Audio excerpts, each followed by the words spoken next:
güzel örneğini Hazreti Ali'de görmemiz mümkün. Bir insan beni kendisinden çok sevmedikçe, evlatlarımı evlatlarından daha fazla sevmedikçe o insan iman getirmiş sayılmaz, mümin olmuş olmaz. Bunun en güzel örneğini Hazreti Ali'de görmemiz mümkündür ve Hazreti Ali aleyhisselam bu konuda zirvedeydi. Zirvede. Hazreti Ali aleyhisselam kendisini peygamber için isteyen bir şahsiyet idi. Peygamberi kendisi için isteyen birisi değildi. Bugün çokları derler, bakın çokları söyler. Hatta o günkü tarihe baktığımızda ben peygamberi çok seviyorum. Niye seviyorsun? Kendisi için seviyordu. Kendisi için peygamberi seviyordu. Bakın sevgide sebep ne olmalı? İnsan bir şeyi severken niçin sevmeli? O olmasa ben olmam. O zaman sen onu kendin için seviyorsun. Onu kendin için seviyorsun. Hazreti Ali aleyhisselam peygamberi çok istiyordu. Peygamberi çok seviyordu. Ama Peygamber Efendimiz'i sallallahu aleyhi ve aleyhi ve sellem Efendimiz'i kendisi için sevmiyordu.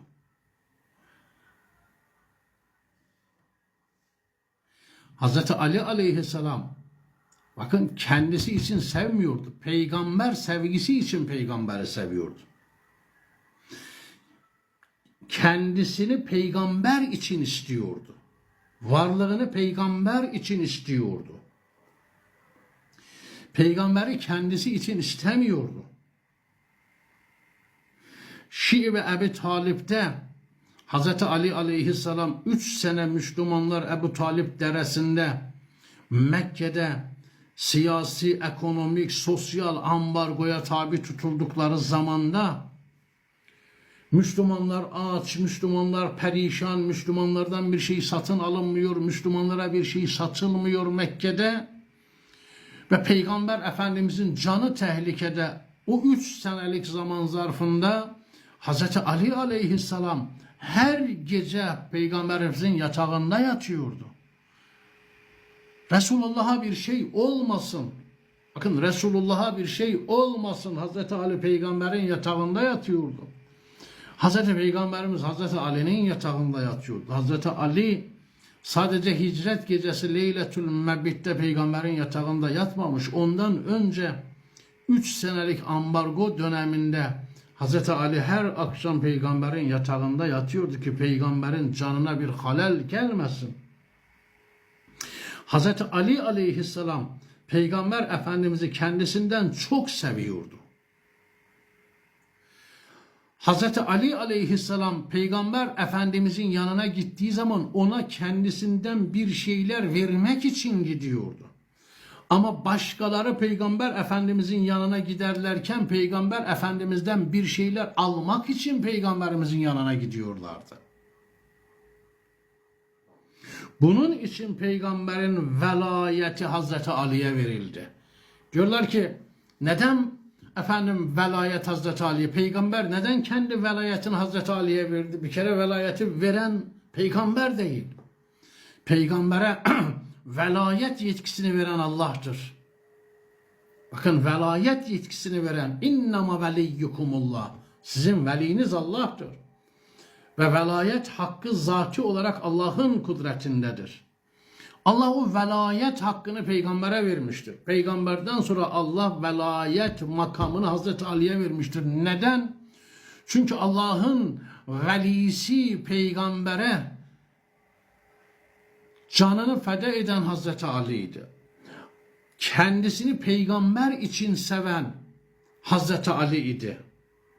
Peygamberin her yanına gittiği zaman peygambere bir şey, hatta canını vermeye hazır olan Hazreti Ali aleyhisselamdı.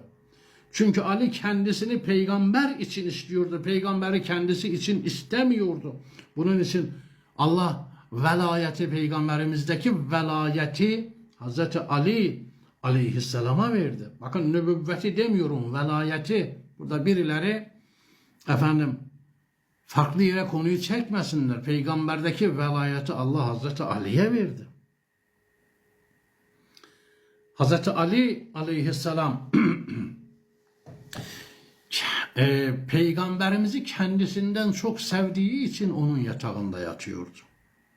Ona bir şey olmasın. Hazreti Ali aleyhisselam peygamberin evlatlarını kendi evlatlarından daha çok seviyordu. Yani Peygamberimiz ki buyuruyor, bir insan beni kendisinden daha fazla sevmedikçe, evlatlarımı kendi evlatlarından daha fazla sevmedikçe bana iman getirmiş sayılmaz. Bakınız,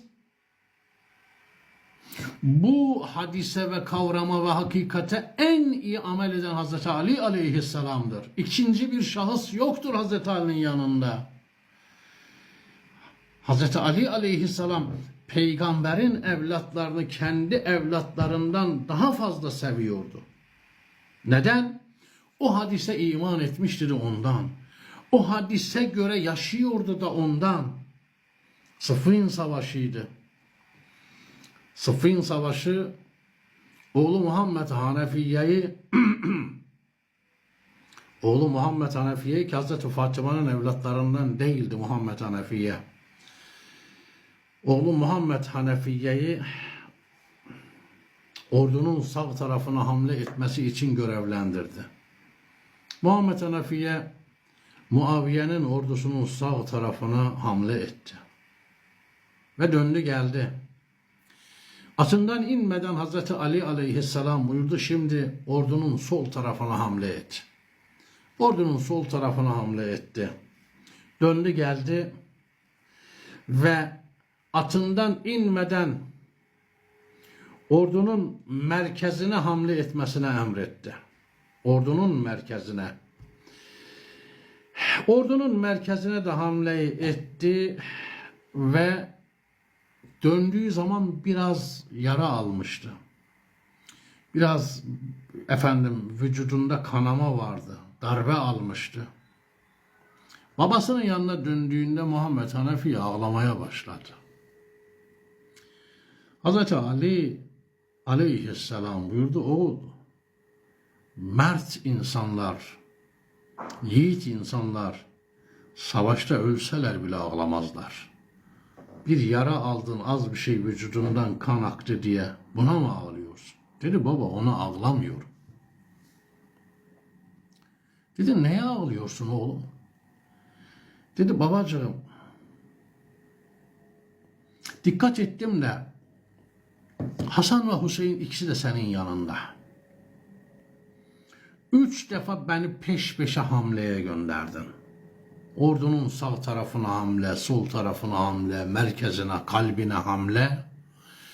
3 defa beni peş peşe hamleye gönderdin. Atımdan yere inmeme bile müsaade etmedin baba. Sanki beni gözden çıkarmış gibisin baba. Ben senin, onlar gibi ben de senin oğlun değil miyim? Sanki beni gözden çıkarmış gibisin baba. Buna ağlıyorum.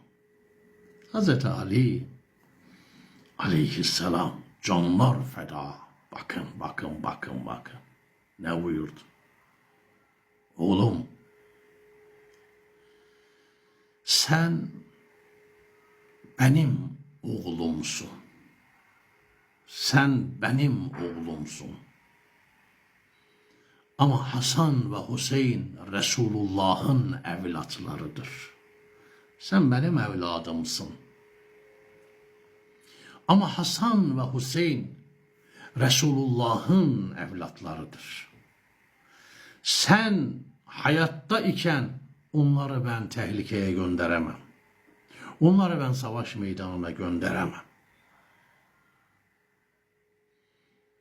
Bir defasında aynı itirazı, eleştiriyi birileri Muhammed Hanefiye'ye yaptı. Dediler, Muhammed Hanefiye, baban hep seni gönderiyor meydana. Hasan ve Hüseyin'e hiç demiyor, siz de gidin, savaşın. Muhammed Hanefiye babasından ders almıştı ya. Dedi, ben babamın sağ koluyum. Ben babamın sağ koluyum.